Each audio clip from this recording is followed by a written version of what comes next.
महाराज की जय। श्री सच्चिदानंद सद्गुरु भरद्वाज महाराज की जय।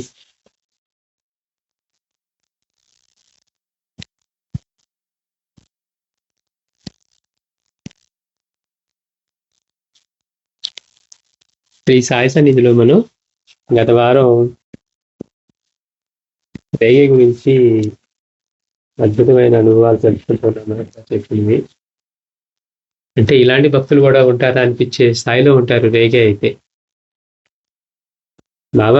బాబాని మనం ఆశ్రయించినప్పటి నుంచి మన కోరికలు ఎప్పుడు తీరుస్తారా, ఆయన ముందుకు ఎప్పుడు అవకాశం వస్తుందా, ఎప్పుడు చెప్పుకుందాం అని మనం కొట్టుకుంటా ఉంటే, ఆయనేమో నా ఖజానా తాళం చెవి నీ చేతిలో పెడతా, నీకేది కావాలంటే అది తీసుకో అంటున్నారు. నీకెంత కావాలంటే అంత తీసుకో, నీకేది కావాలంటే అది ఇస్తానన్నారు బాబా. ఆయన మాత్రం ఎంతో భక్తితోటి ఏదైతే అడగాలో అదే అడిగాడు అనమాట. ఈ జన్మలోనూ అన్ని జన్మల్లోనూ మీరు తోడుండి నడిపించాలి అన్నారు. మనమైతే మనకున్నటువంటి అజ్ఞానంతో ఈ సమయానికి ఏదైతే కష్టం ఉందో, ఏ కోరిక ఉందో అది అడిగేవాళ్ళం. ఆ అవకాశం అక్కడితో అయిపోయేది. కానీ అంటే కనీసం మనకి లక్ష్యం అంటూ ఏ ఉండాలి, భగవంతుడు నిజంగా అనుగ్రహించి కనబడి ఇప్పుడు అడిగితే ఏం చెప్పాలి, మనకున్న సమస్య చెప్పాలా, నిజంగా మన జీవిత లక్ష్యం ఏంటో చెప్పాలా. కనీసం అంటే ఇలాంటి గొప్ప గొప్ప భక్తులను చూస్తే కానీ మనకి అది అర్థం కాదు. మాస్టర్ గారు అంటారు, నిజంగా అతనికి భౌతికమైన ఆలింగనము అట్లానే శాశ్వతమైన ఆలింగనము రెండూ దొరికాయి అంటున్నారు. అంటే ఆయన కోరిన కోరికకి బాబా కూడా సంతోషించారట. సంతోషించి నీ లోపల బయట నీ చుట్టూ ఎప్పుడు ఎల్లడలా ఉంటానని చెప్పారట. అట్లానే బాబా తన పక్కనే ఉన్నట్టుగా అనుభవం అవుతూ ఉండేది. అంటే అలాంటి ఆలింగనం. అంతేకాకుండా స్వయంగా బాబా తమ ఉచ్చిష్టాన్ని తనకి ఇచ్చారు. అంటే సద్గురువు ఇచ్చేటువంటి శిక్షణని ఆయన ఎలాంటి కష్టం ఇచ్చినా దాన్ని స్వీకరించడం. ఎవరో భక్తుడు తెచ్చినటువంటి బాబాకి నివేదన చేస్తూ ఉన్న ఎర్రటి పండ్ల మీద ఆయన దృష్టి పడ్డప్పుడు బాబాకి తెలుసు ఆ విషయం. కానీ బాబా ఏం చేశారు, అందరికీ మాత్రం అరటిపండ్లు ఇస్తూ ఈయనకి మాత్రం ఆ ఎర్రటి తొక్కిచ్చారట. ఇచ్చేయమన్నారు, తిను అన్నారు. తిను అంటే బాబా అరటి తొక్కు ఎలా తింటాను అలా, బాబా తిను అన్న తర్వాత వేరే మారు మాట్లాడకుండా తిన్నాడు. అట్లా 1 సారి 2 సార్లు 3 సార్లు భక్తులకు అందరికీ ఏమో లోపల అరటి పండు ఇస్తూ ఉన్నారు. ఈ రేగేకి మాత్రం బాబా అరటి తొక్కు మాత్రమే ఇస్తున్నారు. 4వసారి పిలిచి మళ్ళీ బాబా అడుగుతుందంటే నీకేమి ఇవ్వలేదా అని అంటూ, అప్పుడు ఆయన ఒక అరటిపండు తొక్కు తీసి బాబా కొంత తిని ఇది చాలా బాగుంది అని అంటూ అప్పుడు మళ్ళీ ఆయన కొనుక్కోమని చెప్పి రేగేకి ఇచ్చారట. మళ్ళీ రేగే తిన్న తర్వాత మళ్ళీ బాబా తీసుకోవటం, మళ్ళీ రేగేకి పెట్టడం. అంటే తల్లి బిడ్డల ప్రేమలాగా అట్లా గురువు దగ్గర గురువు యొక్క ఉచ్చిష్టం గురువే స్వయంగా అందించటం. పైగా రేగే ఆ మొక్కను కొనుక్కుని తిన్న తర్వాత కూడా మళ్ళీ అది బాబా స్వీకరించటం, మళ్ళీ తనకి ఎదిరిపించటం. అంటే ఎంతటి అనుగ్రహాన్ని ప్రేమని ఆయన వర్షిస్తూ ఉన్నాడు. అంటే మనకేమనిపిస్తుంది, వీళ్ళంతా అదృష్టవంతులని అనిపిస్తుంది. కానీ అవకాశం వచ్చినప్పుడు ఎలా ప్రవర్తిస్తున్నారో, వాళ్ళ ఆలోచన ఎలా ఉన్నాయో చూస్తే కూడా చిన్నప్పటి నుంచి శ్రీమన్నారాయణుని ధ్యానం చేసి ఆయన చూపిస్తేనే మళ్ళీ సాయి గురించి తెలుసుకొని షిరిడి వస్తే బాబా మొదటిసారి దగ్గర తెలియదని కంగారు పడి తర్వాత ఏమనుకున్నాడు, ఏమైంది కొడితే కొడతారు, చంపితే చంపుతారు, అంతే కదా వెళ్దామని చెప్పి. అదే మనమైతే అమ్మో బాబా నన్ను నలుగురు ముందు ఇన్సల్ట్ చేశారు, నా లెవెల్కి భంగం అయిపోయింది అనుకుంటాం. తెలియని వాడు ఉన్నా కానీ అంటే తిట్టారు అంటే మనం తప్పున్నట్టే కదా అనుకుంటాం. కానీ వాళ్ళు అలా అనుకోలే, బాబా కొడితే కొట్టారు, చంపితే మహా అయితే చంపుతారు అంతే కదా అనుకుని వెళ్తే బాబా దగ్గరికి తీసుకొని కౌగిలించుకున్నారట. నేను చెప్తూ ఉన్నారు, ఏదో వేరే వాళ్ళ ముందు బిడ్డని దగ్గరికి తీయమో అని చెప్పి. అయితే బాబా ఏం చేశారు, అతని లో ఉన్న అనుమానాన్ని కూడా తొలగించారు. సద్గురువు ఎప్పుడు కూడా మనలో ఉండే అడ్డంకుల్ని కఠినంగా అయినా తొలగిస్తారు. అందుకని మనిషిని పూజించడం ఏమిటి అని మొదట అతనిలో ఉన్న సంశయాన్ని దెబ్బకొట్టి తర్వాత మళ్ళీ దగ్గరికి తీసుకొని అనుగ్రహించారు.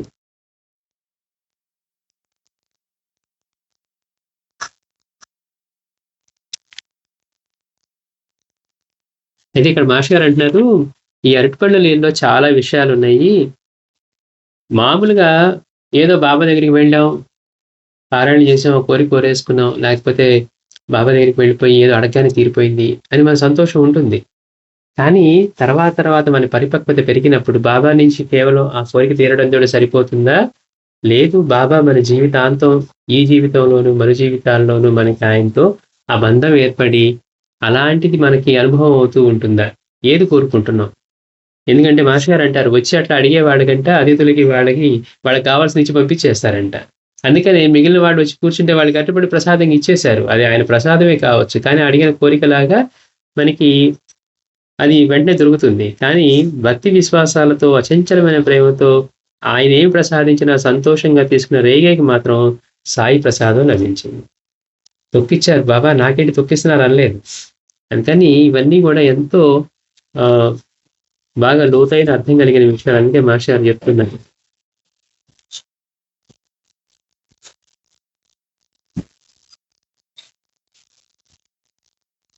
అంతేకాకుండా ఒకసారి ఒక గురు పౌర్ణమికి రేగే బాబా దర్శనానికి వచ్చినప్పుడు ఏమి తీసుకురాకుండా వచ్చారట మాలలు.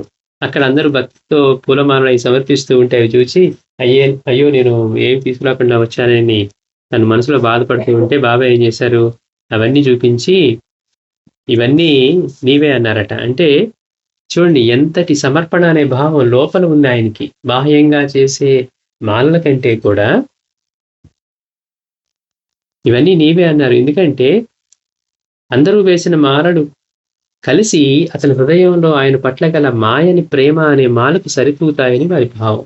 బాహ్యంగా చేసేదానికంటే కూడా లోపల ఆయన పట్ల ఉన్న అటువంటి భావానికి, బాబా అంటే ఉన్నటువంటి భావానికి అందరూ కలిసి వేసిన మాలలు అతని హృదయంలో ఆయన పట్ల గల మాయని ప్రేమ, బాబా పట్ల ఇచ్చారా ఇవ్వలేదా తీసుకున్నారా ఇది కాదు,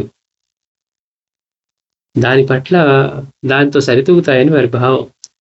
సాయి తమ గురువుకు బాహ్యమైన పూలమాలలు ఎన్నిసార్లు వేశారు కనుక, బాబాని పూజించడం అంటే ఆయన మాటని పూజించడం, ఆయన చెప్పిన దాన్ని మనసులో మనం హృదయంలో నిలుపుకోవటం కానీ బాహ్యంగా పూజించడం కాదు అంటున్నారు.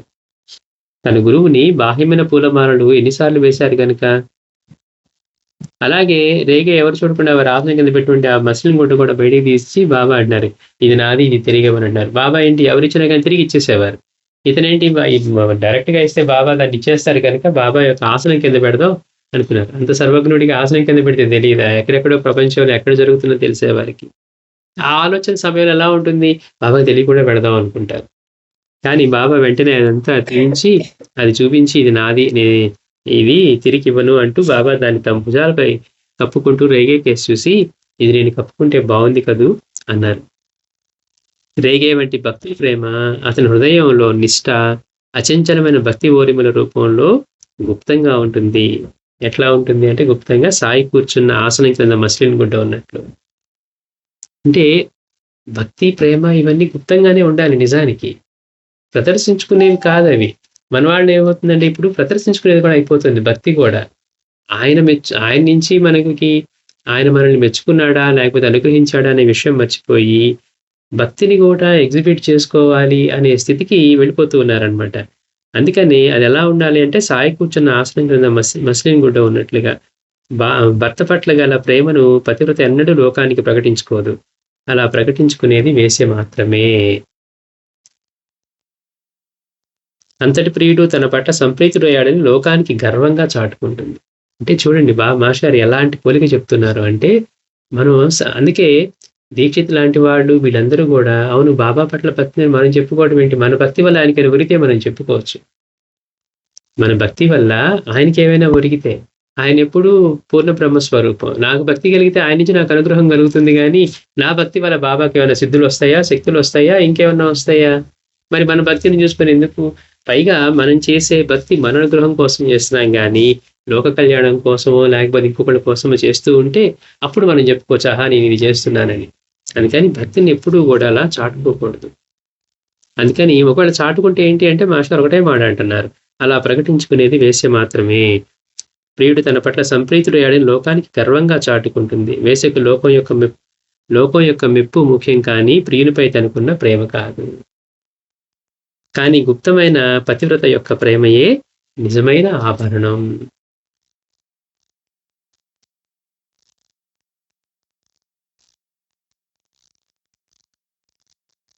అతని నిష్ఠాసబురులకు ఫలితం ఆయన తమ సర్వస్వము అతని ముందుంచడమే.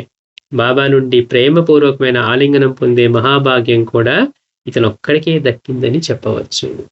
ఇంతమంది మహాభక్తుల్లో ఇంతమందో సేవిస్తే ఎవరైతే మానవుడిని పూజించేదేమిటి, నేను శ్రీమన్నారాయణని పూజిస్తున్నాను కదా అనుకుంటూ సంశయంతో వచ్చి, అట్లాంటి సంశయం నుంచి బాబా నుంచి అటువంటి శాశ్వతమైనటువంటి ఆలింగనాన్ని, ప్రేమపూర్వకమైన ఆలింగనాన్ని, అలాగే గురుచిష్టాన్ని కూడా స్వయంగా బాబా నుంచి పొందే అనుగ్రహం లభించింది. అట్టి పరిస్థితే మనకు కలిగితే మనం బాబాని ఏమని కోరేవాళ్ళమో ఆలోచించుకున్నాక అటుపై చదవండి అంటారు మహర్షి గారు. చిన్న చిన్న కోరికలు పెట్టుకుంటే ఏమవుతుంది, ఆ కోరికతో సరిపోతుంది. అయ్యయ్యో ఇంత పెద్దది ఇప్పుడు అవకాశం లేకుండా పోయిందే అనిపిస్తుంది. అందుకని మహర్షి గారు అంటారు, తనకేది శ్రేయస్కరమో తనకంటే ఆయనకే బాగా తెలుసని అతడి విశ్వాసం. కానీ బాబా అతనికి ఏమైనా ప్రశంసించాలని తమకు ఆత్రంగా ఉన్నదని చెప్పి, ఏదైనా కోరుకోమని చెప్పి అతని గడ్డం పట్టుకుని బ్రతిమాలారు. నీకేమైనా ఇవ్వకుండా ఉండలేకపోతున్నారన్నారు బాబా. అడుగు, ఏదో ఒకటి అడుగంటే ఆయన ఏం అడగకుండా ఉన్నాడు. కొన్ని గడ్డం పట్టుకుని బతిమాలారంట. నిష్కల్మషమైన ప్రేమే సరైన మార్గం చూపుతుంది. అతను ఈ జన్మలో కానీ లేక ఇంకా జన్మలుంటే వాటన్నింటిలోనూ మీరు నా నుండి దూరం కాకూడదు, మీరు ఎల్లప్పుడూ నాతోనే ఉండాలి అన్నాడు. ఎంతటి భక్తి! పైగా ఇప్పుడే అడగట్లేదు, పోనీ మోక్షం ఇచ్చే బాబా అని కూడా అడగలేదు. చూడండి గమ్మత్తు. బాబా నన్ను కూడా ఎంతటి వాణి చేసి లేకపోతే మోక్షం ఇచ్చే అని అడగలేదు. ఈ జన్మలో కానీ లేక ఇంకా జన్మలుంటే వాటన్నింటిలోనూ మీరు నా నుండి దూరం కాకూడదు, మీరు ఎల్లప్పుడూ నాతోనే ఉండాలి అన్నాడు. మాస్టర్ అంటారు, నేనైతే నన్ను మీ అందరి గురువుని చేయండి అని కోరేవాడిని, అందుకు ఇంకెంతో నిష్ఠాసబరి ఉండాలని బాబా చెప్పడంతో అంతటి అవకాశం చేజారిపోయేది.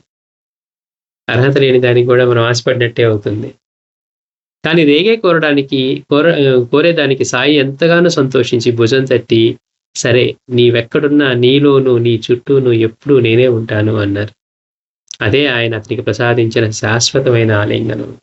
అసలు అలాంటిది ఊహించుకుంటేనే పులకించిపోతుంది అనమాట. అంటే అసలు స్మరిస్తే, ఎక్కడ స్మరిస్తే అక్కడ ఆయన చుట్టూ పక్కన లోపల బయట అంతటా ఆయనే ఉండటం అనేది.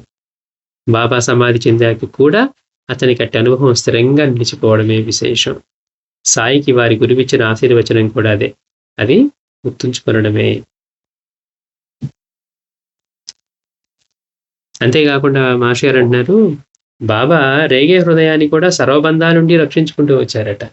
అందుకని ఒకసారి రేగే దంపతులు ఇద్దరు దర్శనానికి వచ్చినప్పుడు బాబా అన్నారట, నా ప్రసాదం నీ దగ్గరికి వచ్చింది అని. మళ్ళీ కొంతకాలానికి బిడ్డను తీసుకొని వచ్చినప్పుడు, ఈ బిడ్డ నీవాడా లేక నావాడా అంటే వాళ్ళు మీవారే అన్నాడు రేగే. ఎందుకని బాబా ముందే చెప్పారు కదా, అయితే వాడిని నా బిడ్డగానే పెంచన్నారు. ఆ బిడ్డకి ప్రమాదం చేసినప్పుడు చూడండి, ఏ తండ్రి అయినా అయితే మామూలుగా తల్లిదండ్రులు ఎవరైనా అల్లాడిపోయి బాబా వాడిని రక్షించు అని మామూలుగా మనందరం చేసే పని అదే, ఎవరైనా. కానీ ఇతనేమన్నాడు, బాబా ఈ బిడ్డ మీవాడు కనుక బిడ్డను తీసుకొని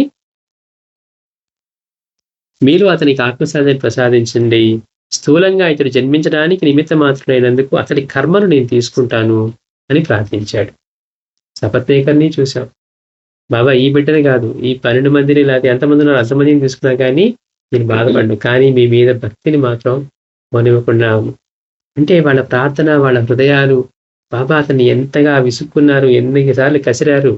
బాబా నన్ను అందరి ముందు అవమానం చేశాడని వెళ్ళిపోయాడు, మళ్ళీ వాళ్ళ మామగారు వెళ్ళమంటే వెళ్ళనన్నాడు. కానీ అతనిలో ఒక్కసారి బాబా అతని దగ్గర తీసుకున్న తర్వాత అతనిలో వచ్చిన పరివర్తన ఎట్లాంటిది అంటే, బాబా ఈ ఒక్క బిడ్డ కాదు మొత్తానికి తీసుకున్నా నేనేం బాధపడను. ఎప్పుడు బాధపడతావు, ఇది నాది, నా వల్లే జరిగింది అన్నప్పుడు. ఇచ్చింది ఆయన అనే భావం లేకపోవడం వల్ల ప్రసాదించేది ఆయన, మనం ఇందులో నిమిత్త మాత్రమే. ఇక కరెక్ట్గా అదే మాట మాట్లాడుతూ ఉన్నాడు. నేను నిమిత్త మాత్రమైనందుకు అతని కర్మ నేను తీసుకుంటాను అని ప్రార్థించాడట. అని ఆ బిడ్డ మీద తల మీద చేయి పెడితే అతని తల మాడు మీద బొసుకొట్టిన శబ్దంతో లోపలికి పీల్చుకొని పోయి అతడు ప్రాణం విడిచాడు. అంటే అతడు మహాయోగి వేలే కన్న బ్రహ్మరంధ్రం గుండా ప్రాణం విడిచాడు అన్నమాట. అంటే పలికే ప్రతి మాట బాబా వింటూ, అతను అక్కడ చెప్తూ ఉన్న ప్రతి మాటకి అలా బాబాని అడిగిన వెంటనే అటువంటి అనుభవాన్ని ఇచ్చారు. మళ్ళీ ఆ తర్వాత షిరిడీ వెళ్ళినప్పుడు రేగేని చూపిస్తూ బాబా అడుగుతున్నాడు, ఇతడు ఎవరు, ఎక్కడ ఉంటారని పక్కన వాళ్ళు అడుగుతున్నారంట. అంటే ఆ భక్తుడు, ఇతడు రేగే బాబా ఇండోర్లో ఉంటాడు అన్నారు. కాదు నువ్వు చెప్పింది సరికాదు, అతడు ఎప్పుడు ఇక్కడే ఉంటాడు.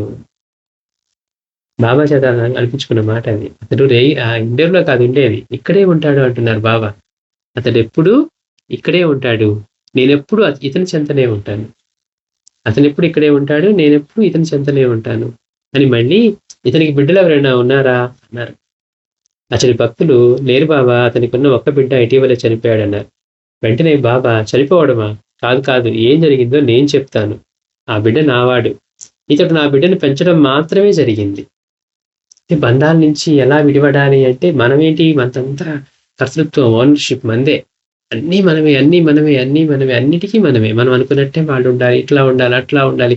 వాళ్ళ పిల్లలు ఎదిగారు, మన పిల్లలు ఎదగలేదు, లేకపోతే వాళ్ళ పిల్లలకి అక్కడ సీట్ వచ్చింది, మన పిల్లలకి ఇక్కడ.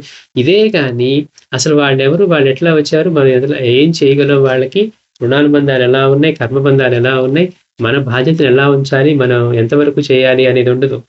పక్కన వాళ్ళకంటే ఎక్కువ ఉండాలి. ఇదే తప్పించి వేరే ఆలోచన అసలు వాళ్ళని ఒక మనిషిలాగా పెంచాలని కానీ అది కూడా అనుకోం. కానీ ఇక్కడ ఏమంటున్నారు, బాబా ఇది నీ ప్రసాదం, నువ్విచ్చింది, నీ ఇందులో నిమిత్తం మాత్రమే, నువ్వు ఇవ్వకపోతే నాకు ఎక్కడి నుంచి వచ్చేది. కనుక బాబా అంటున్నారు, లేదు లేదు, ఏం జరిగిందో నేను చెప్తానని చెప్తున్నారు. చనిపోవడమా? కాదు కాదు, ఏం జరిగిందో నేను చెప్తాను. నా బిడ్డ నావాడు. ఇతడు నా బిడ్డను పెంచడం మాత్రమే జరిగింది.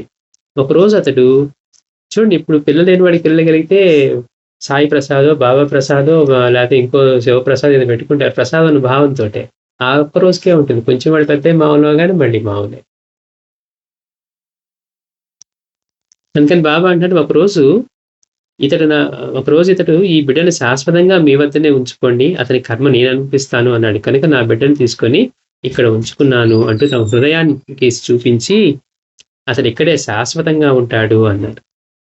అంటే ఆ బిడ్డకు మోక్షాన్ని అనుగ్రహించారన్నమాట. ఈలోగా రేగేకు మమకారం చుట్టుకోకుండా జరగనున్న దాన్ని తగు రీతిన నిగూఢంగా హెచ్చరించారు బాబా. అంటే ఎంత అద్భుతమో. భక్త ఆవేశంతో మైమర్చి మనందరం సద్గురువుకు అనేక సార్లు మన తాహతకు మించి వాగ్దానాలు చేస్తాం. ఎప్పుడో కొంచెం సత్వగుణం తాగితే చాలు మనకి పొంగిపోతాయి, అది చేస్తా, ఇచ్చేస్తా. అది కొంచెం తగ్గగానే మామూలే, ఏదో ఆ క్షణంలో అన్నాను కానీ అని. ఎందుకని మనకి ఎప్పుడో కానీ సత్వగుణం టచ్ అవ్వదు, రోజు మొత్తంలో ఒక్కసారి అనిపిస్తుంది. కానీ ఆవేశం చల్లారాక సంసార తాపత్రయంతో అందుకు విరుద్ధంగా నడుచుకుంటాం.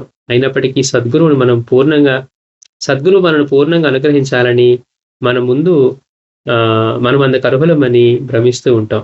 కానీ రేగే ఏమాత్రం ఆవేశపడకుండా స్థిమితంగా హృదయపూర్వకంగా ఆయనకు మాట ఇచ్చాడు. దానినే పొడుగ్గా నిలుస్తున్నాడు. మీవాడే అని మనం అన్నామే కానీ, బాబా ఏదో అన్నానే కానీ మీవాడే అని ఇప్పుడు ఎట్లా? కానీ ఆయన ఆ మాట నిలుపుకున్నాడు. బాబా ఈ బిడ్డ నీవాడే. గృహస్థగా నానాటికి అతడి కుటుంబ పాత్రలు పెరుగుతున్నప్పటికీ అతడు లౌకికంగా బాబాని ఏమీ కోరలేదు. అష్కర్ అంటారు ఒక చోట, ఒక్కసారి గురువుని నేను దేనికోసం ఆశ్రయించానో తెలుసుకున్నాక ఇక కోరకుండా ఉండడమే అంట మనం చేయాల్సింది. ఎందుకని మనం కోరుకుంది ఏంటి? ఆయన్ని బాబా జన్మరాహిత్యాన్ని కలిగించో, లేకపోతే ఈ సన్నిధిని ప్రసాదించో, దానికి ఏదో పేరు పెట్టి అడిగామే అనుకుందాం. ఆత్మజ్ఞానం ప్రసాదించండి అని అడిగామనుకో. అది కోరిన తర్వాత మళ్ళీ మధ్యలో మనం ఇక్కడికి వెళ్దామని బస్ ఎక్కి మనం మధ్యలో దిగుతున్నట్టుకుంటుంది. అప్పుడు ఎప్పుడు గమ్యం చేరుకోలేం.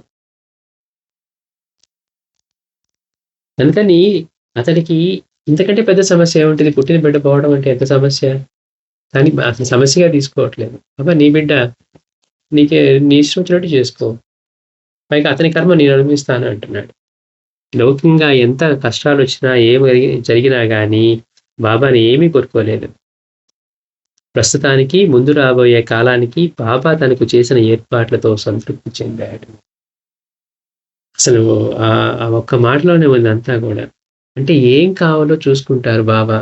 పైగా తనకి ఈ బాబా ఏం ప్రసాదించారో దాంతో సంతృప్తి చెంది ఉన్నాడు. అంతకుముందు ఎప్పుడైనా అవసరం వస్తే ఏదో విధంగా అవసరమైన డబ్బు సమకూరుతూ ఉండేది. అతడు తన అనుభవాన్ని పురస్కరించుకొని బాబా తమ భక్తులను తగు రీతిన నడిపించే విధానం గురించి ఇలా చెప్పాడు. బాబా తమ సందేశాన్ని మనకు అందించే విధానం 3 రీతులుగా ఉండేది. మొదటిది మెలకువలో మనకి అందించేది. అంటే బాబా 3 రకాలుగా మనకి ఆయన తెలియజేస్తారు అని చెప్తూ ఉన్నారు. మొదటిది ఏంటంటే మెలకువలో మనకి అందించేది. ఏ క్లిష్ట పరిస్థితుల్లోనైనా భక్తులు ఒక రీతిన నడుచుకోవాలని సంకల్పించినప్పుడు వారి హృదయంలో అందుకు తగిన ప్రేరణ కలుగుతుంది. అది బాబా ప్రేమేనని ఆ సమయంలో స్పష్టంగా అనిపిస్తుంది కూడా. ఆ ప్రకారమే నడుచుకుంటే చాలు. అదే శ్రేయస్కరమైనదని జీవితానుభవాలన్నీ నిరూపిస్తాయి. ఉదాహరణకి నేను ఇంట్లో కూర్చొని, రాధాకృష్ణ ఇంట్లో కూర్చొని ఉన్నప్పుడు ఒక్కొక్కసారి బాబా నన్ను పిలిచినట్లు అనిపించేది. నేను మసీదుకి వెళ్లి చూస్తే సరిగ్గా నా కోసమే ఆయన ఎదురు చూస్తూ ఉండేవారు. అంటే ఎక్కడో దూరంగా కూర్చున్నా గానీ బాబా పిలుస్తున్నారనిపించేదట. మన బీఆర్‌కే గారికి స్వామి పిలిచినట్టుగా. అతను వెంటనే బాబా దగ్గరికి వెళ్ళగానే బాబా తన కోసం ఎదురు చూస్తూ ఉండేవారట. అందుకే ఒక్కొక్కళ్ళకి ఉత్తరం రాయమని చెప్పి మళ్ళీ ఏం చెప్పేవారు బాబా, అక్కర్లేదు వాడే వస్తున్నాడు అనేవారు. గుర్రం లేక వెళ్ళటానికి ఎదురు చూస్తున్న వాళ్ళకి కూడా గుర్రం బండి తీసి పంపించేవాడు బాబా. ఇక్కడ కూడా రేగేకి అక్కడ ఇంట్లో కూర్చొని ఉన్నా కానీ ఎందుకో సడన్ గా బాబా తనని పిలుస్తున్నారు అని అనిపించి మసీద్కి వెళ్తే బాబా తన కోసమే ఎదురు చూస్తున్నట్టుగా ఉండేవారట. కనుక ఆ ప్రేరణ కూడా వారిదే. మనకైతే ఏమనిపిస్తుంది, ఆ బాబా ఏమనుకుంటున్నారో కూడా నాకు తెలుస్తుంది, బాబా నన్ను పిలుస్తున్నారనే విషయం నాకు తెలిసి నేను వెళ్ళామనుకుంటా. అంటే అహంకారం బాగా తలకెత్తి ఉంటుంది అనమాట. అనుగ్రహం ఆయన ఇస్తూ ఉన్నా మన అహంకారం తలకెత్తినప్పుడు ఏమవుతుంది, నాకు కూడా తెలుస్తున్నాయి అంటే మనకేదో వచ్చేస్తుంది మనం చేసే సాధనకని. మనం ఎంతసేపు నీళ్లు పోసేది అడుగు కూడా లేని పాత్రలోనే మనకి మర్చిపోతాం. చిల్లులన్నా ఉంటే బొట్టు పోతాయి. మనం చేసేది అసలు అడిగే లేని పాత్ర. ఎందుకని, మనం ఎంత సంపాదించుకుంటామో అందుకు తిరిగి కొన్ని వందల రెట్లు వృధా చేసుకుంటాం. అందుకనే ఇంతకాలంగా చేస్తూ ఉన్నా మనం ఫలితం పొందలేదు అని అంటున్నామంటే మాస్టర్ ఒకటే అన్నారు, ఆయన చెప్పినట్లుగా మనం నడుచుకుంటున్నామా అనేది చూసుకోవాలట. ఇదే పారాయణ చేసి ఎంతో మందికి అనుభవాలు వచ్చినప్పుడు అదే పారాయణ చేసి మనకెందుకు రావట్లేదు అంటే ఎక్కడో మనలోనే లోపం ఉంది. అంటే మనం చేసే సాధన నిలబడకపోవడానికి కారణం. అందుకని అది మనం చూసుకోవాల్సిన విషయం అన్నమాట. అంటే బాబా దయ వల్ల కలిగిన మనకేమనిపిస్తుందంటే ఇది ఏదో కొంచెం సాధన చేస్తున్నా కదా, అందుకని నాకు మీరేమనుకుంటున్నారో తెలుస్తుందనో, అంటే మన మనసులో ఏదో వచ్చేసినయి ఇక నెక్స్ట్ ఏదో పెద్దదే రాబోతుంది అన్నట్టుగా చాలా మంది ఆ భ్రమంలో ఉంటారు. అందుకని సద్బుద్ధి, గురువు పట్ల నిజమైన భక్తి శ్రద్ధలు ఉన్నవాళ్ళు ఎలా ఉంటారంటే ఏది జరిగినా అది ఆయన వల్లే జరుగుతుంది. ఒకవేళ ఇతనికి ఇంకెంతకంటే ఉత్తమమైన అనుభవాలే కలిగినా కానీ ఏమనుకుంటాడు, ఇది బాబా దయ వల్లే కలిగింది. ఇప్పుడు మనం వెళ్తూ ఉన్నామండి, మన దగ్గర డబ్బులున్నాయి. కానీ ఆకలితో ఉన్నాం, దారిలో ఎక్కడ హోటల్ కనపడలేదు. ఒక హోటల్ కనపడింది అనుకోకుండా మనకు అక్కడ ఉందని కూడా తెలియదు. వెళ్ళినప్పుడు మనం నా దగ్గర డబ్బులున్నాయి కాబట్టి తినగలుగుతున్నాం అనుకున్నాం అనుకోండి, అహంకారం అయిపోతుంది. బాబా దగ్గర ఒక హోటల్ దొరికింది, ఇవాళ భోజనం దొరికింది అని కృతజ్ఞతతో ఉన్నాం అనుకోండి, దానికను నా దగ్గర ఉన్నాయి కాబట్టి అనుకుంటున్నాం. ఆ హోటల్ సేపు కనపడినంత సేపు మరి నీ దగ్గర డబ్బులున్నా నీకు తిండి రాలేదు కదా. అంటే అనుగ్రహాన్ని గుర్తించటము, కనీసం కృతజ్ఞతతో ఉండటం కూడా మనకి చేతనవ్వాలి. మనమే డబ్బులు పెట్టి కొనుక్కొని తింటూ ఉన్న డబ్బులు సంపాదించుకోవడానికి అవసరమైన మనకి మేధస్సుని కానివ్వండి, శక్తిని కానీ మిగిలినవన్నీ ఆయనే ఇస్తున్నాడు, ఆయన దయ వల్లే అనే విషయం గుర్తుండాలి. ఏ పని చేస్తూనే ఇది ఆయన ప్రసాదం అని గుర్తుందనుకోండి, వాడి జీవితం ఒకలా ఉంటుంది. లేకపోతే నేనే కష్టపడి నేనే మరి కొట్టించుకోండి, అన్ని లోపల మన పనులన్నీ మనల్ని చేసుకోండి. ప్రతిదీ శ్వాస దగ్గర నుంచి ప్రతిదీ ఆయన అడగకపోయినా చేస్తూ ఉన్నాడు కదా. అందుకని ఇలా గుర్తుంచుకోవటము, మనలో ఏ చిన్నది వచ్చినా కానీ అటువంటి అహంకరించకుండా నా భక్తి వల్ల ఆయనకేం లాభం అని దీక్షిత్ చెప్పినట్టుగా మీరు కూడా కొత్త కొత్త భజనలు పాడొచ్చు కదా, మీరు ఇంత బాగా రాస్తారు అంటే ఆ పాటలు రాయటం వల్ల నేను ఒక పాటలు రాసేవాడిని అహంకారం తప్పించి దానివల్ల నాకు ప్రయోజనం లేదు. అంతకంటే కూడా తుకారాం వాళ్ళు రాసిన పాటలు పాడుకుంటూ ఉంటే భక్తి అయినా అనిపిస్తుంది అని. అంటే భక్తుల అనుభవాలు సాయి సన్నిధిలో మనం తెలుసుకుంటూ ఉంటే మంచి ఆలోచనలు ఎలా ఉంటాయి, మనల్ని మనం కూడా చెక్ చేసుకోవచ్చు అనమాట. మంచి ఆలోచనలు ఎలా ఉంటాయి, బాబాకి దగ్గర అవ్వాలంటే అహంకారం రాకుండా మనం ఎలా ఉండాలి, ఇవన్నీ కూడా ఈ సన్నిధిలో ఒక్కొక్క భక్తుడిపై బాబా చూపించే ప్రేమ ఎట్లా ఉంటుంది అంటే ప్రేమకు పరాకాష్ట. సాయి సన్నిధి కనుక తలుచుకుంటే బాబాలో ప్రకటమయ్యే ప్రేమకు పరాకాష్ట మనకి ఇందులో కనపడుతుంది అనమాట. అందుకని ఇక్కడ కూర్చొని నేను అనుకుంటున్నాడు, బాబా ఎప్పుడు అలా ప్రేరణ ఇచ్చినా కానీ పిలిచినట్టుగా బాబా అక్కడ వెళ్ళేసరికి తన కోసం ఎదురు చూస్తూ ఉండేవారట. కనుక ఆ ప్రేరణ కూడా వారిదే. అప్పుడు నాకు ఆయన కొన్ని పాటలు ఇచ్చి వాటికి బాణీ కట్టి పాడమనేవారు. ఆయనకు సంగీతం వచ్చు, నాకు వచ్చు. మరి బాబా కంటే ఆయనకి ఎంతో శ్రావ్యంగా వచ్చు. మరి ఆయన తెలియని సంగీతాలు ఏముంటాయి. అందుకని నేను అంటున్నారు, నాకు పేరుకి ఇచ్చారే కానీ ఆయనకి వచ్చు. బాబా నాకు కొన్ని పాటలు ఇచ్చి వాటికి బాణీ కట్టి పాడమనేవారు. ఆయనకు సంగీతం వచ్చు, నాకు వచ్చు. ఇటు బాబా ఇచ్చిన ప్రేరణని గుర్తించగలగడమే రేగే పరిపాకానికి చిహ్నం. పామరులైతే బాబా ఎప్పుడు ఏమనుకుంటున్నారని తెలుసుకోగల శక్తి సామర్థ్యాలు తనకు సిద్ధించాయని భ్రమించేవారు. మాస్టర్ గారే ఆ మాట అంటున్నారు. మనకేదో అట్లా లోపల అనిపించింది, బాబా పిలుస్తున్నట్టుగా ఉంది, వెళ్దామని. అంటే చూసారా, బాబా నాకు నిజంగా పిలిపించకపోయినా ఆయన పిలవాలనుకున్న విషయం నాకు తెలిసింది అనుకుంటున్నాను. కానీ మన మనసులో ప్రతి ఆలోచన తెలుస్తుందని, మనకిచ్చే ప్రేరణ, మనలో జరిగే ప్రతిక్రియకు ఆయనే కారణమని మనకు గుర్తు లేకపోవడం వల్ల ఇదేదో మనం సాధించుకునే శక్తి అనుకుంటాం. అందుకని అట్లా భ్రమించేవారు. ఏంటి బాబా ఏమనుకుంటున్నారో కూడా నాకు తెలిసింది, పక్కన వాళ్ళు కూడా కాదు, బాబా హృదయంలో ఏముందో అని. అందుకని అట్లా భ్రమించేవారే. రేగే ఇంకా ఇలా చెప్పాడు. రెండవ విధానం మనకు నిద్ర స్వప్నము. ఒకటి మెలకువలో చెప్పేవారు బాబా, ఏమైనా చెప్పాలనుకుంటే. రెండవ విధానం ఏంటంటే నిద్ర స్వప్నము, లేక ధ్యానములో వారి నుండి మనకు చేరుతుంది. దానిని సాక్షాత్కారం అంటారు. అంటే సద్గురు దర్శనం అయిందనుకోండి, నిద్రలో కానీ స్వప్నంలో కానీ, అది ఊరికే పోదు.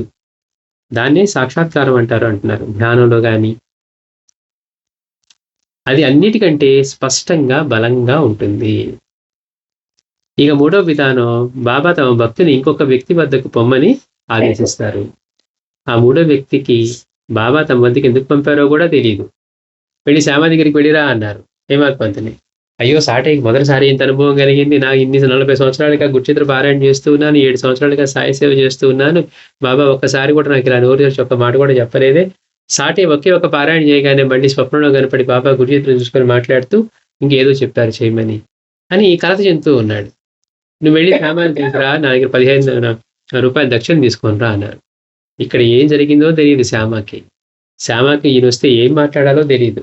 చూడండి, అది గమ్మత్. కానీ అతనికి అక్కడ ఏం ప్రేరణిస్తాడు అంటే, ఈ రాధాబాయి ఇదంతా చెప్పించటం, బాబా ఈ అనుగ్రహం పొందడానికి చూపించిన మార్గాన్ని తెలియజేస్తున్న విషయాన్ని తెలియజేస్తారంటే, ఇది కూడా బాబా ఆ సమయానికి శ్యామకి స్ఫురింపజేసిన లీల అనమాట. బాబా చెప్పింది తలుచుకుంటే. బాబా దగ్గరికి దాసగాడు వచ్చి నాకు ఈశావా స్వప్నకి తెలియాలన్నాడు. అదిగో నీకు కాకా దీక్షిత్ ఇంట్లో పని నేర్పుతుంది అన్నారు. చూడండి ఎట్లా ఉంటుందో బాబా చెప్పే విధానాలు. ఆయన చెప్పి ఎక్కడైనా నువ్వు వినాలే కానీ నేను ఎక్కడి నుంచైనా పలుకుతానని బాబా అంటున్నాడు. అందుకని ఇక మూడో విధానం, బాబా తమ భక్తుణ్ణి ఇంకొక వ్యక్తి వద్దకు పొమ్మని ఆదేశిస్తారు. ఆ మూడో వ్యక్తికి బాబా తమ వద్దకు ఎందుకు పంపారో కూడా తెలియదు. అయినప్పటికీ అతని బుద్ధిని తగు రీతిన ప్రేరేపించి తమ భక్తుడికి తగిన మేలు చేయిస్తారు. ఉదాహరణకు 1912లో ఒకసారి రేగే షిరిడీ వస్తూ తనతో 100 రూపాయలు తెచ్చుకున్నాడు. బాబా అతని వద్ద నుండి మొదట 40 రూపాయలు, తర్వాత 40 రూపాయలు, ఆ తర్వాత మిగిలిన 20 రూపాయలు దక్షిణ అడిగి తీసుకున్నారు. 100 రూపాయలు తెచ్చుకుంటే బాబా 100 రూపాయలు దక్షిణ తీసుకున్నారట.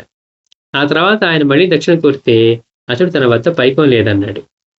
చూడండి, ఇక్కడ కూడా అదే మనం అడిగితే అయ్యో బాబాడి తీరైపోయామే అని ఇలా ఆలోచిస్తాం. కానీ అతను ఏం చెప్తున్నాడు, నిజమే చెప్తున్నాడు. ఇందులో ఏదో మనం ఇవ్వలేకపోయామని ఫీల్ అవటం కానీ బాబాకి తెలియకుండా ఏముంటుంది. అందుకని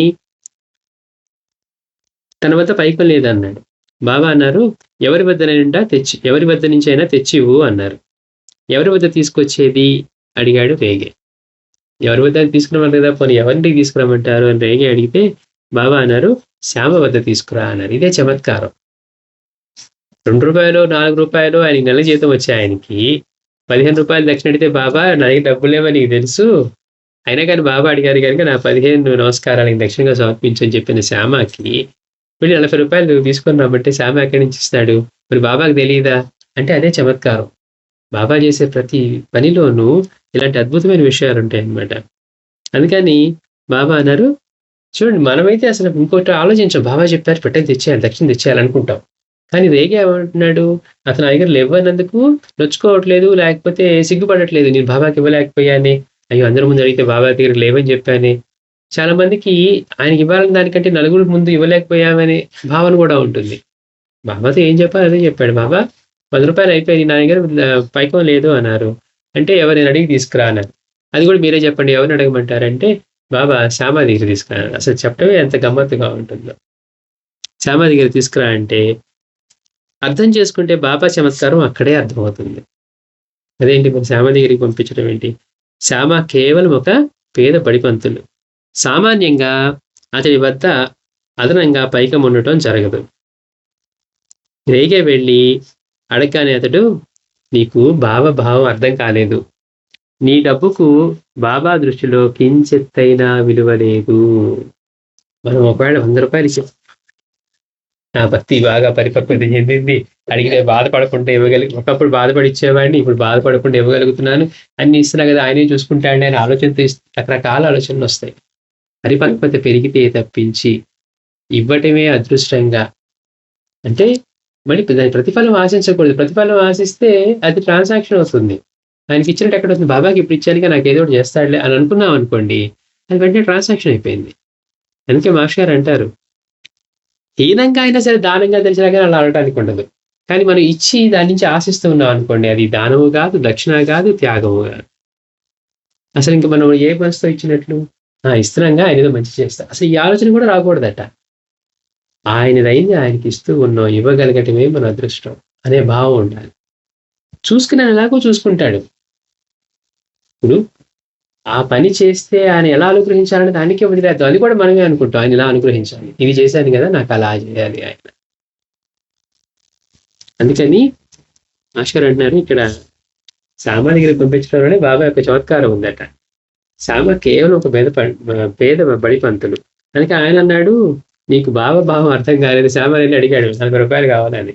అంటే నీకు బాబా యొక్క భావం అర్థం కాలేదు, నీ డబ్బుకు బాబా దృష్టిలో కించెత్తైనా విలువ లేదు. ఆయన కోరేది నీ మనస్సు, హృదయం, సమయం, నీ ఆత్మ. 40 రూపాయలు కోరటంలో సంకేతంగా అడుగుతున్నారు. ఏమని? నీ మనస్సు, హృదయం, సమయం, ఆత్మ. సమయం ఇవ్వలేదు బాబా, 24 గంటలు నా పనులు చేసుకోవాలా, మీకు ఎక్కడ ఇవ్వాలి? మనస్సు అసలు నా ఆధీనంలో ఉండేది, మీకు ఎట్లా ఇవ్వాలి? హృదయం అది ఉంటే కదా ఇవ్వటానికి. మన పరిస్థితి అట్లా ఉంటుంది. కానీ బాబా ఇవి అడుగుతున్నారు, బాబా సంకేతంగా అని బాబా చెప్తున్నాడు. వీటిని ఆయనకి అంకితం చేయమని బాబా చెప్పింది. రేగే తిరిగి వచ్చి ఆ వివరం చెప్పాడు. ఎందుకంటే మరి శ్యామ దగ్గర అడిగి తీసుకున్నాడు కదా, బాబా శ్యామ ఇచ్చినవి ఇవి, శ్యామ డబ్బులే ఇవ్వలేదు, ఈ విషయాలు చెప్పాడు అని చెప్పి వివరం చెప్పగానే బాబా అతన్ని ఈసారి సరే కాకా దీక్షిత్ వద్దకు వెళ్ళి కాకా దీక్షిత్ వద్దకు పొమ్మన్నారు. చూడండి ఎలా ఉండాలి, ఏది చేసినా ఆయన అడిగి చేద్దాం అన్నట్టుగా ఉండాలి. బాబా నాకు అక్కడ దక్షిణ లభించలేదు, మీరు అడిగారు, ఇప్పుడు ఎవరి దగ్గరికి వెళ్ళమంటారు అంటే దీక్షిత్ దగ్గరికి వెళ్ళమన్నారట. న్యాయవృత్తిలో దీక్షిత్ ఆ రోజుల్లో కాకాకు కూడా న్యాయవృత్తిలో కొంచెం కూడా సంపాదన లేదు. దీక్షిత్ వచ్చేటప్పటికి బాబా దగ్గరికి వచ్చేప్పటికి ఎంతో గొప్పవాడు. విలేపార్లేలో బాంబేలో అక్కడ భవనాలు ఉన్నాయి. పైగా కేవలం దెబ్బ తగిలినటువంటి కాలు సరి చేసుకోవాలి, బాబా దయవల్లే కనుక కుట్టుతున్న కాలు పాకైతే చాలనుకుని వచ్చాడు. కానీ తర్వాత బాబా దగ్గరికి వచ్చి అంతటి పరివర్తన పొంది బాహ్యంగా ఉన్న ఇలాంటి వాటికంటే కూడా మానసికంగా ఉన్నటువంటి అంగవైకల్యాన్ని తొలగించమని బాబాని ప్రార్థించి అక్కడే ఉండిపోయాడు. దీక్షిత్తు కపార్దే విషయాలు ఇద్దరు అటువంటి న్యాయవృత్తిలోనే ఉండి అక్కడ ఉండి కూడా ప్రతిక్షణం తపన పడుతూ ఉన్నాడు కపార్దే. అయ్యో నా సంపాదన అంతా అయిపోయింది, నేను బ్రిటిష్ వాళ్ళ దెబ్బకు వచ్చి బాబా దగ్గర ఇక్కడే ఉండిపోవాల్సి వస్తుంది, నా సంపాదన లేదు, ఎంతో పెద్ద ఇల్లు ఇంత, అంటే అతనికి అంతా రాజకీయంగా ఉండడం అలవాటు కనుక. దీక్షిత్కి అన్ని కరిగిపోయి బాబా నా తమ్ముడికి కూడా నా సోదరుడు కూడా సహాయం చేయలేకుండా ఉన్నాను అని అంటే నేను చేస్తాను బాబా అంటున్నారు. పైగా కపార్దే అంటాడు, అన్నీ కరిగిపోయి అంతా ఉన్నా కానీ కాకా దీక్షిత్ మొహంలో ఎంతో ప్రశాంతత కనపడుతుంది. మనమైతే ఎంత కంగారు పడిపోతాం, బాబా దగ్గరికి రాకముందు 4 భవనాలు ఉండేవి, ఇంకా అక్కడే ఉండి ఇంకా అదే న్యాయవృత్తి కొనసాగిస్తే ఇంకో 4 అయ్యాయి. కానీ బాబా దగ్గరికి వచ్చి అక్కడ వృత్తి మానేశాడు, ఖర్చులన్నింటికి అక్కడ అవే ఖర్చు అయిపోతా ఉన్నాయి, అయినా కూడా కించెత్తు కూడా బాధపడలేదు. అతను పొందేది వేరుగా ఉంది. ఇక్కడ ఇప్పుడు బాబా ఈ దగ్గరికి పంపించినప్పుడు ఇది కూడా న్యాయవృత్తిని మానేసి ఉన్నాడు కనుక ఇతని దగ్గర కూడా దీక్షిత్ దగ్గర కూడా సంపాదన లేదు. అంటే దీక్షిత్ కూడా తన అవసరాలన్నింటినీ తగ్గించేసుకున్నాడు. అంటే సంపాదన లేకపోవటం, అంతా ఖర్చు అయిపోవటం, బాబా దగ్గర ఉంటూ తన కనీస అవసరాలన్నింటినీ కూడా తగ్గింపు చేసుకొని మనం దీక్షిత్ దగ్గర చెప్పుకున్నాం, అత్యంత సామాన్యంగా జీవిస్తూ ఉన్నాడు. అయినా కానీ ముఖంలో ఎంతో ప్రశాంతత. అంటే మామూలుగా ఏంటి, తప్పనిసరిగా ఉండటం వేరు, అలాంటి పరిస్థితి ఉన్నా ప్రశాంతంగా ఉండటం వేరు. బాబా దగ్గర అతనికి బాబా దర్శనం కావాలంతే. ఎంత కఠినంగా నువ్వు 11 రోజుల పాటు కదలకుండా అక్కడే కూర్చొని చేయి కిందకి దిగి రావద్దు అంటే బాబా నేను చూడకుండా ఉండలేను, హారతప్పుడన్నా వస్తానంటే బాబా ఆయనకి ఓన్లీ హారతప్పుడు బయట నుంచి చూసి వెళ్ళిపోయేట ఇచ్చారే తప్పించి, అంటే వాళ్ళ తపనంత ఎట్లా ఉంది, అన్నీ వదులుకొని వచ్చింది కేవలం బాబా దర్శనం కోసం, ఆయన సన్నిధిలోనే ఉండాలి. మనసంతా సన్నిధిని కోరుకుంటుంది. మనం ఆయన పట్టుకొని కష్టాల కోరికలు తీర్చుకోవాలని మొదట్లో అనుకుంటాం. కానీ తర్వాత పరిపక్వత కలిగిన బాబా అన్న మాట ప్రకారం ఇలాంటి చిన్న చిన్నవి కాదు ఆయన అడగాల్సింది. చిన్న చిన్నవి వస్తాయి, పోతాయి. రేగేలాగా అన్ని జన్మల్లో ఆయన తోడుండేట్టు కోరుకోవాలి. అది కదా నిజమైంది అని మనకి అవగాహన పెరిగే కొద్దీ మన జీవితాన్ని సార్థకం చేసుకోవాలంటే ఏది కోరితే సార్థకం అవుతాయి అనేది మనకు తెలుస్తుంది వీళ్ళందరి నుంచి కూడా. సరే దీక్షిత్ దగ్గర కూడా పాపం ఆయన కూడా ఎక్కువ సంపాదన లేకుండా ఆ బాబా దగ్గర ఉంటున్న స్థితిలో అక్కడికి బాబా పంపించారట. ఆ సంగతి బాబాకు బాగా తెలుసు. ఏది దీక్షిత్ కూడా ఇప్పుడు ఆయన చేసే న్యాయవృత్తి మానేసి సంపాదన లేకుండా ఉన్నాడు. ఆయన ఖర్చులే తగ్గించుకొని ఎంతో సింప్లెస్ట్ లైఫ్ గడుపుతూ ఉన్నాడు. ఇతను తిరిగి బొంబాయి వెళ్ళి తన వృత్తి కొనసాగించమని కూడా ఆయన అప్పుడప్పుడు చెప్తూ ఉన్నారు. బాబా అనేవారట. కపార్దానేమో ఎప్పుడెప్పుడు సెలవిస్తే వెళ్ళిపోదామా అని చూస్తూ ఉండేవాడు. బాబా ఇవాడు సెలవిస్తారా, సామచ అడిగించేవాడు. బాబా అడిగితే ఒకసారి బాబా కోప్పడి వాడు అడగలేదు కదా నీకెందుకు, వాడేమన్నా నీ దగ్గర తింటున్నాడా అనేవాళ్ళంట. ఇక్కడే కదా ఉంటుందని. అందుకని దీక్షితునేమో కాకా నువ్వు వెళ్ళి మళ్ళీ న్యాయవృత్తి కొనసాగించరాదా అనేవారట. అన్నీ వదిలేసుకొని బాబా నువ్వు తప్పితే నాకు అక్కలేదు అనడానికేమో అది చెప్తున్నారు. ఎప్పుడెప్పుడు వెళ్ళిపోదామని ఆపేస్తున్నారు. అట్లా రేగే వెళ్ళి అంటే బాబాకి తెలియదా దీక్షిత్ దగ్గర డబ్బులు లేవంటే, దీక్షిత్ని బాబాయే నువ్వు వెళ్ళి మళ్ళీ నీ వృత్తి కొనసాగించు అని చెప్పి సంపాదన ప్రారంభించని చెప్పినా కూడా ఆయన వెళ్ళట్లేదనే విషయం కూడా తెలుసు. అయినా దీక్షిత్ దగ్గరికే పంపారు బాబా. అదే చమత్కారం అంటున్నారు మహర్షి గారు. అప్పుడు రేగే వెళ్ళి డబ్బు అడిగితే దీక్షిత్ తన వద్ద పైకమేమీ లేదని చెప్పి సద్గురుని కోసం ఏమి చేయవలసి వచ్చినా అది మన పరువు తక్కువ అని మాత్రం అనుకో. నేను ఎవరిని అడగనండి, నేను ఎంతో గొప్పగా బతికానండి, కానీ ఈ బాబా ఇప్పుడు దక్షిణ అడిగారు, నేను అంటే నా ఏమంటారు మన అహాన్ని చంపుకొని నేను వెళ్తూ ఉన్నాను, అసలు ఎవరి ముందు చేయి చాపలేదు, ఇలాంటి మాటలు మాట్లాడుతూ ఉంటాం. ఎందుకని ప్రకృతి అంతా మనల్ని చందాలేసుకొని పోషిస్తూ ఉంటే ఆ విషయం కూడా లేకుండా మనం జీవిస్తున్నాం కనుక. మనకి ప్రకృతిలో అన్ని భిక్ష వేస్తూ ఉంటే బ్రతుకుతూ ఉన్నాం. మనం కొని తెచ్చుకుంటున్నాం అనుకుంటున్నాం, కానీ ప్రకృతిలో చెట్లుకి పండ్లు రాకపోయినా, లేకపోతే మన కూరలు రాకపోయినా, పాలు రాకపోయినా ఏం పెట్టి బ్రతుకుతాం? గడ్డికి తింటానికి కూడా మనకు కూడా అన్నారు మహర్షి గారు అంటారు. వాటి కర్మ కాల్సింది మనకి గనికి దొరకపోతే, అందుకని మనం గడ్డి తినే బతకాల్సి వస్తుంది. ఇప్పుడు ఏమనుకుంటున్నాను, నాకేం తక్కువ, అన్ని కొనుక్కుంటా అన్ని అని అంటున్నామే, కానీ ఒక్కటే మాట అంటారు, మనకి ప్రకృతి అంతా బిచ్చం వేస్తూ ఉంటే బతుకుతున్నాం అన్న. దానికోసం ఎన్ని జీవులు ఎన్ని శ్రమ చేస్తూ ఉన్నాయి. అందుకని ఇవన్నీ తెలియనప్పుడు ఏమనిపిస్తుందని మనమే సాధించుకుంటున్నాం. నేను అహం చంపుకొని వెళ్ళి మొదటిసారిగా అడిగానండి అని అంటాం. రోజు మనం చేసే పని అదే. ప్రతిరోజు మన ప్రకృతి మనల్ని పోషిస్తూ ఉంటే అన్ని అడిగి మనం బ్రతుకుతున్నాం. లేకపోతే మనం తినేవి తాగేవి ఎక్కడి నుంచి వస్తాయి? కాఫీలు ఎక్కడి నుంచి వస్తాయి? మనం తినే ఆహారం ఎక్కడి నుంచి వస్తుంది? పండ్లు ఎక్కడి నుంచి వస్తాయి? ఎన్ని జీవుల నుంచి వస్తూ ఉంది? మరి ప్రకృతి అంతా పోషిస్తేనే కదా మనం ఉంది. అందుకని మనం ఇలాంటి మాటలు అహంకారంతో మాట్లాడటం మనకి తెలియనప్పుడు అనిపిస్తుంది. అంటే మనం ఎవరిని ఎప్పుడు ఏం అడగలేదు అనే ఒక మాట అనుకోండి. ప్రతిరోజు వాటి మీద ఆధారపడి బ్రతుకుతూ ఉన్నాం. గాలి పీల్చుకోవాలంటే చెట్లు లేకపోతే బ్రతకలేము అనే విషయం తెలిసింది అనుకోండి, వాటి మీద మనం ఆధారపడి ఉన్నామని తెలుస్తుంది. తినడానికి అవి కనుక ఇవ్వకపోతే మనకి ఏమీ లేదు. వందలు ఉన్నా, బంగారం ఉన్నా దాని తెలియలేము. అంటే ఏంటి, మన ప్రకృతి మీద ఎంత ఆధారపడి ఉన్నామో తెలుస్తుంది. ప్రకృతి అంతా కూడా ఆయన స్వరూపం. అంటే ఆయన మీద ఆధారపడకుండా నేను ఆయన్ని పూజించనన్నా ఆయన మీద ఆధారపడకుండా మనం జీవించలేము. నాకు ఆయనతో సంబంధం లేదండి, గాలి పీల్చకుండా ఉండు, అది కూడా ఆయన స్వరూపమే, ఆయన టచ్ చేయకుండా ఉండు, నేను నీరు తాకుండా ఉండు అంటే మన జీవితం ఆయనతో కాకుండా అసలు వేరుగా లేదు. అది అవగాహనలో లేకపోవటం వల్ల మాత్రమే మనకి ఎలాంటిది.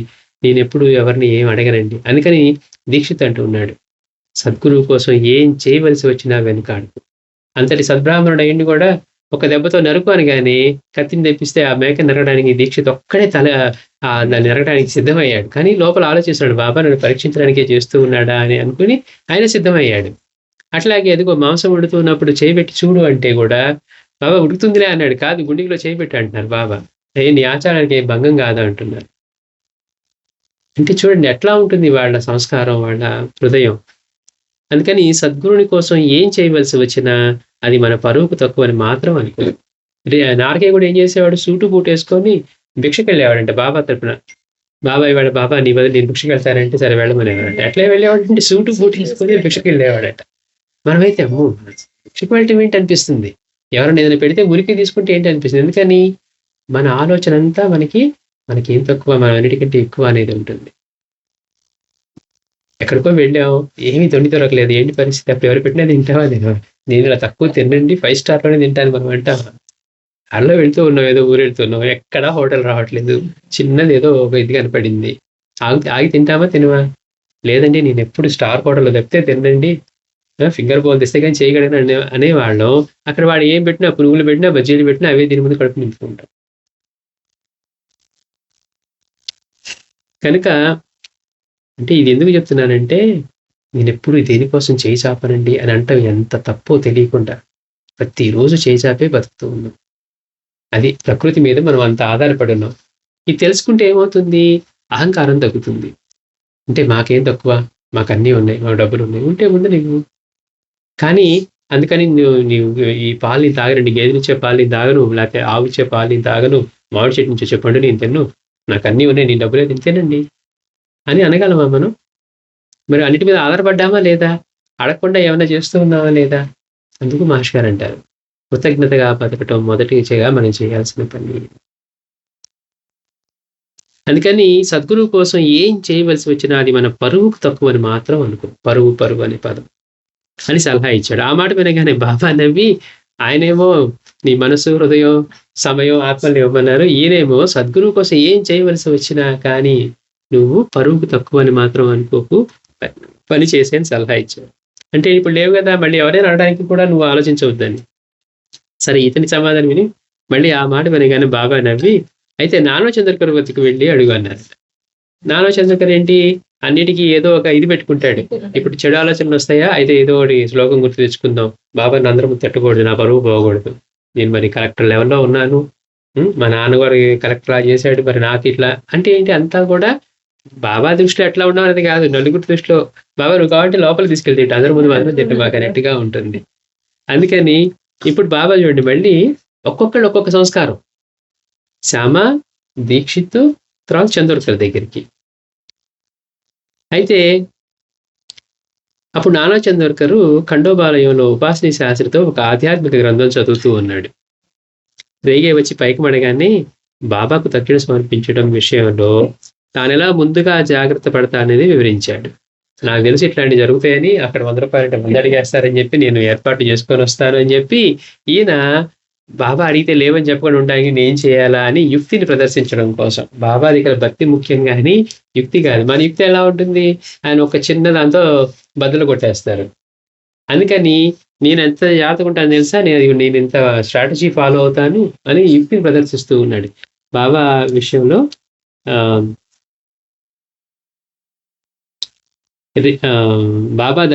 బాబాకు దక్షిణ సమర్పించడం విషయంలో తాను ఎలా ముందుగా జాగ్రత్త పడేది వివరించాడు నాన్న. తాను తెచ్చుకున్న పైకంలో సగభాగం కోపర్గాంలో ఉంచి మిగిలింది తెచ్చుకొని బాబా అడిగినప్పుడల్లా దక్షిణ ఇస్తుంటాడు. మరలా అవసరం వచ్చినప్పుడు మిగిలిన పైకం కోపర్గం నుండి తెప్పించుకొని బాబా కోరినప్పుడు దక్షిణ సమర్పిస్తూ ఉండేవాడు. కానీ ఎంత అమాయకంగా ఉంటారో చూడండి. బాబా నా బిడ్డను బ్రతికించు అని అడిగిన వాడు నేను డబ్బులు అక్కడ దాచిపెట్టుకుని తెలుసనే విషయం కూడా తెలియదా? ఇప్పుడు పిలవకుండానే, బాబాని ప్రార్థించకుండానే తన బిడ్డను కాపాడటానికి ఒక అంత పెద్ద ఈల చేసి బండిని పంపించి, ఊది పంపించి, ఆరతపాడు పంపించి మహితాన్ని రక్షించాడే, ఈయన పిలవలేదు కదా. అంత తెలుసుకునేవాడికి ఈయన ఎంత డబ్బులు తెచ్చుకున్నాడు, కోపర్గాంలో ఎంత పెట్టాడో తెలియకుండా ఉంటుందా? అంటే సద్గురువు దగ్గర ఎంతటి గొప్ప వాళ్ళైనా అలాంటి మాయలోనే ఉంటారు. అందుకని బాబా అడిగినప్పుడు మళ్ళీ అక్కడి నుంచి తెప్పించి ఇస్తాను అన్నాడు. ఇదంతా వివరించి చివరకు నీవు కూడా అలానే చేస్తుండాలి అన్నాడు. నేను చేస్తాను చూసావా స్ట్రాటజీ, అలాంటి స్ట్రాటజీ నువ్వు కూడా ఫాలో అవ్వు అన్నాడు. అతడు ఇంటి నుండి తెచ్చుకున్న డబ్బులో సగమే షిడికి తీసుకురావడంలో ఒక యుక్తి దాగి ఉంది. అతని వద్ద అంతే పైకం ఉన్నదని, అంతవరకే బాబా దక్షిణ కోరవచ్చని అతని భావం. ఇంతే పెట్టుకొచ్చాం కనుక ఇంతే ఉందని. అవసరం వచ్చినప్పుడు ఇతరులను అడగవలసి రావడం ఆత్మగౌరవానికి భంగమని కూడా అతని భావం. మనకు అవసరం వచ్చింది అడగటానికి, ఇప్పుడు అడగలేదండి, మనం ఒకరికి ఇచ్చే స్థితిలోనే ఉండేవాళ్ళమే కానీ మనం తీసుకునే స్థితిలో లేవు అని ఇట్లాంటి భావాలు వస్తూ ఉంటాయి. ఎప్పుడు వస్తాయి ఇవన్నీ? ఎదిగినప్పుడు వస్తాయి. అందుకని ఇతని భావం కూడా అలానే ఉంది. అతని గౌరవానికి భంగం అని అతని భావం. ఆ విషయం రేగే చెప్పగానే బాబా వెంటనే నానాను పిలిపించారు. ముందు చెప్పిన ఇద్దరి మాటలు విని బాబా నవ్వారే కానీ ఏం చెప్పలేదు.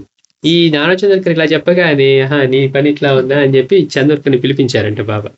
పిలిపించి అతనిని 40 రూపాయలు ఒకసారి, మరొకసారి 40 రూపాయలు, ఆ తర్వాత మళ్ళీ 20 రూపాయలు దక్షిణ కోరారు బాబా. అంతటితో అతని వద్ద పైకం అయిపోయింది. ఓహో! ఇతని దగ్గర 100 ఉన్నాయి కదా! మరి బాబా ఆపారు కదా! అక్కడ ఆగల. ఇక్కడ వరకు బాబా ఏంటి సర్వజ్ఞత, నా దగ్గర ఉన్నంతే అడుగుతారు అనుకున్నాడు కదా! అంటే సర్వజ్ఞుడనే తెలుసు. కానీ అక్కడ దాచిపెట్టుకున్న విషయం పట్ల సర్వజ్ఞత లేకుండా ఎలా ఉంటుంది? సరే బాబా ఏం చేశారు, ముందు 40 మళ్ళీ 20 అడిగారట. అయిన తర్వాత అంతటితో అతని వద్ద పైకం అయిపోయింది. తర్వాత అతను కోపరుగా నుండి తన పైకం తెప్పించుకున్న లోపల బాబా మరలా 20 రూపాయలు దక్షిణ కోరి అతడి అపోహను దెబ్బతీశారు. అంటే బాబా మళ్ళీ తెచ్చుకున్నాక అడగరు, బాబా నా దగ్గర అయిపోయాయని బాబాకు తెలుసు అనుకున్నారు.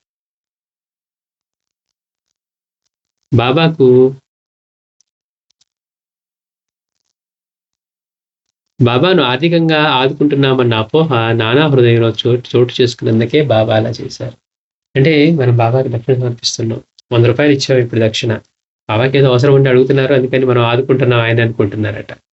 అందుకని ఆ అపోహని కాశీరామ్ విషయంలోనూ అలానే దెబ్బ కొట్టారు బాబా. బాబా ముందు పరిచిపెట్టి, బాబా ఇదంతా మీదే, మీకు ఎంత కావడం తీసుకోవాలంటే, వద్దురా వద్దురా అంటే వెళ్ళ చివరికి సరే అని చెప్పి తీసుకోవడం మొదలుపెట్టిన తర్వాత ఎట్లాంటి స్థితి కల్పించారంటే అతనికి గడవని పరిస్థితి వచ్చింది. మరి నువ్వేరు కదా నన్ను పోషిస్తుంది, తీసుకురా అన్నారంట. అప్పుడు తెలుసుకున్నాడు బాబా. అప్పుడు తప్పు తెలుసుకున్న తర్వాత మళ్ళీ అతనికి యథాస్థితి కలిగింది. ఇక్కడ కూడా చందోర్కర్కి అలాంటి భావం ఉంది కనుక ఆ అపోహని బాబా దెబ్బతీశారు. సంప్రదాయాన్ని బాబా బాగా గౌరవించారని, అందరూ తమ తమ ధర్మాలను పాటించారని, ఇతరుల మత ధర్మానికి అంతరాయం కల్పించకూడదని ఆశించేవారని దయకే చెప్పాడు. బాబా ఏం చెప్తున్నారు, అందరూ ఎవరి సాంప్రదాయాన్ని వాళ్ళు ఫాలో అవ్వండి, అంతేగాని మాది గొప్ప, మేము ఇలానే పూజిస్తాం, మాదే గొప్ప, లేకపోతే మీ దేవుడు ఇలా, మా దేవుడు ఇలా, మా గురువు ఇలా కాదు. సాంప్రదాయాన్ని బాబా బాగా గౌరవించేవారని, అందరూ తమ తమ ధర్మాలను పాటించాలని, ఇతరుల మత ధర్మానికి అంతరాయం కల్పించకూడదని ఆశించేవారని రేగే చెప్పాడు. ఇందుకు అతనికి ఉదాహరణ కూడా చెప్పాడు. 1916లో 2 రోహిల్లాలు వచ్చి షిరిడీలో కొంతకాలం ఉన్నారు. వారిలో పెద్దవాడు ఎప్పుడు బాబా వద్దనే ఉంటూ రాత్రి సమయంలో బాబా పాదాల చెంత కూర్చొని ఖురాన్ చదువుతూ ఉండేవాడు. 2 రోహిల్లాలు వచ్చారట. వాళ్ళ పెద్దవాడు మాత్రం రాత్రంతా ఎప్పుడు బాబా దగ్గర కూర్చొని రాత్రి సమయాల్లో మాత్రం బాబా పాదాల చెంతన కూర్చొని ఖురాన్ చదువుతూ ఉండేవాడు.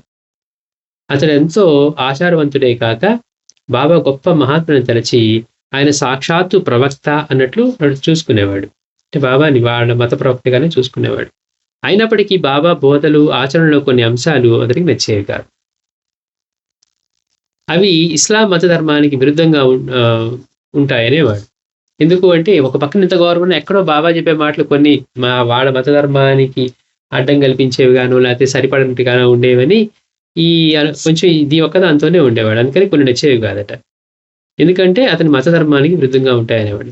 ఉదాహరణకు భక్తులను మసీదులో వాయిద్యాలు వాయిస్తూ ఆరతులు చేయనివ్వడము, ఆయనను దైవంగా పూజించనివ్వడము. ఇస్లాం ధర్మంలో అట్లా పూజించడానికి ఉండదన్నమాట.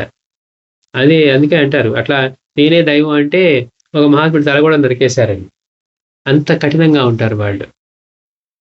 కనుక దైవంగా పూజించనివ్వడము, ఆలయాల్లోని దేవతలకు అర్పించబడిన నైవేద్యం భక్తులకు పంచడము అతను అంగీకరించలేకపోయేవాడు. అంటే ఎవరైనా భక్తులు వస్తే అక్కడ నైవేద్యం తెచ్చినా మళ్ళీ ఇక్కడ బాబా అందరినీ పంచమనేవారు కదా, అట్లా. ఆ దేవతలు దుష్టశక్తులని అతని భావం. అతడు అభ్యంతరం చెప్తే సాయి చిన్నగా నవ్వి అవన్నీ అల్లాయే అనేవారు. మరి అల్లాయే సర్వస్వం అన్నప్పుడు అంతా ఆయనే అనుకోవాలి కదా. అందుకని బాబా నీ దగ్గర చెప్పాడంటే దాని అనుమానాలు, ఇబ్బందులు అన్నీ చెప్తే బాబా చిన్నగా నవ్వి అవన్నీ అల్లాయే అనేవారు. ఆ దేవతలందరూ అల్లాయరని బాబా చెప్తే అతనికి అర్థమయ్యేది కాదు. సాయి ఒక్కొక్కప్పుడు మనందరము భగవంతుని చే సృష్టించబడ్డవారం మాత్రమే అని ఇస్లాం ధర్మసూత్రానికి అనుగుణంగా తమను కూడా కలుపుకొని చెప్పేవారు. కానీ మరొకప్పుడు దైవము నేను వేరు కాదు అనేవారు. చూడండి, ఇది అతని దృష్టిలో మత విరుద్ధంగా తోచి ఒకరోజు అసలు ఖురాన్లో ప్రమాణం చూపించమని బాబాని కోరితే ఆయన నవ్వేశాడు. మీరు చెప్పేదానికి నాకు ఖురాన్లో ప్రమాణం కావాలని బాబాని అడిగారట. అడిగితే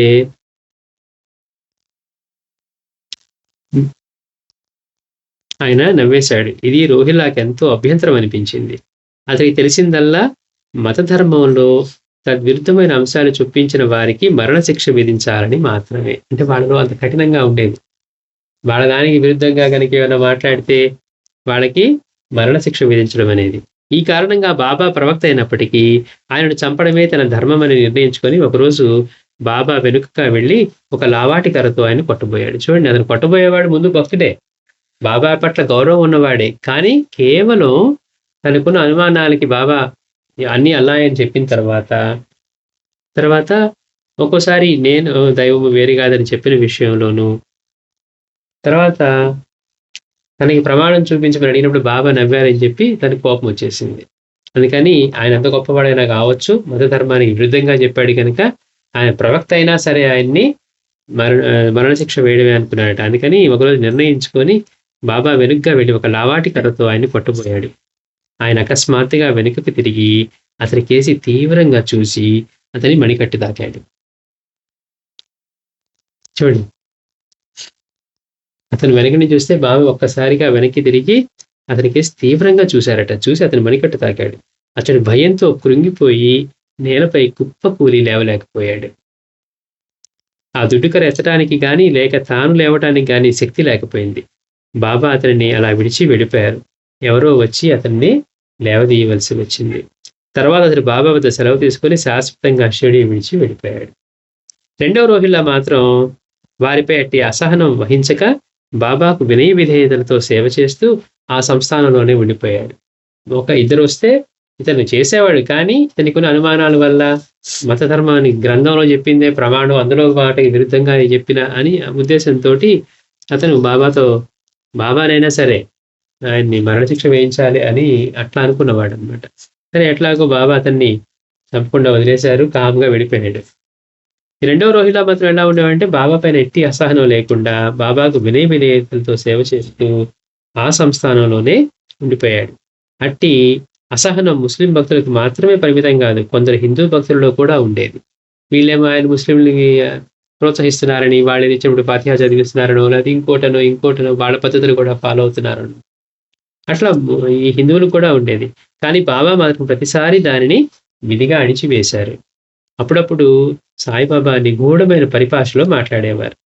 నీతి కథలు ధారాళంగా ఉపయోగించేవారు. ఇవన్నీ కూడా రేగే గమనించమని చెప్తూ ఉన్నాడు అనమాట. అప్పుడప్పుడు బాబా వివిధ నిగూఢమైన పరిభాషలో మాట్లాడేవారు. నీతి కథలు ధారాళంగా ఉపయోగించేవారు. అయితే వాటిని శ్రోతలు అనేక రీతులు అర్థం చేసుకునేవారు. ఒకసారి ఆయన నాతో కూడా నిగూఢమైన పరిభాషలో మాట్లాడి తమ భావం నాకు అర్థమైందా అని అడిగారు. బాబా అడిగారట, నీ చెప్పింది అర్థమైందా అని. కాలేదన్నాను. అప్పుడు అక్కడ ఇతరులు కూడా ఉన్నారు. వాళ్ళంతా వెళ్ళాక నేను ఆయనతో, నాకు నిగూఢమైన మాటలు అర్థం కావని, నాకేమైనా అర్థం అవ్వాలంటే స్పష్టంగా చెప్పాలని అడిగాను. బాబా ఎందుకు మాతో ఆడుకుంటారు, ఇవన్నీ మాకు అర్థమయ్యేవి కాదు, మీరు చెప్పదలుచుకుంది ఏదో స్పష్టంగా మాకు చెప్పండి అని అడిగాడట. అటు తర్వాత ఆయన నాకు ఎన్నడూ పొడుపు కథలు చెప్పక స్పష్టంగా మాట్లాడేవారు. రేగేకు సాయంగ్రహం ఇంతగా వర్షించడానికి కారణం ఈ జన్మకు సంబంధించింది కాదు. అతడు రత్నగిరి జిల్లాలోని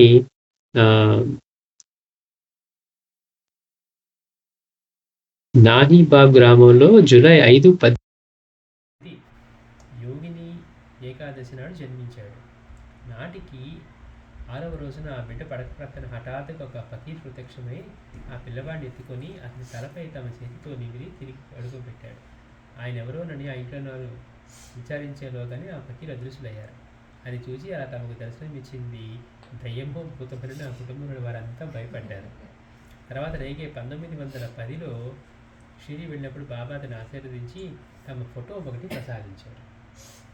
అతను ఇంటికి తిరిగి వచ్చాక ఆ ఫోటో తన తల్లికి చూపించాడు. అది చూడగానే ఆమె ఆశ్చర్యపడి అతను జన్మించిన 6వ రోజున తమకు దర్శనమిచ్చిన ఫకీరు వారిని గుర్తించి ఆ సంగతి అతనికి చెప్పింది. అంటే అతను పుట్టినప్పుడు అంత చిన్న వయసులోనే బాబా వెళ్ళి 1910లో 1980 అంటే 8 years ఇది రేగే గురించి మాస్టర్ ఎంత అద్భుతమైన విషయాలు చెప్పారు. అందులో శ్రీ సచ్చిదానంద సద్గురు సాయినాథ్ మహారాజ్ కీ జై.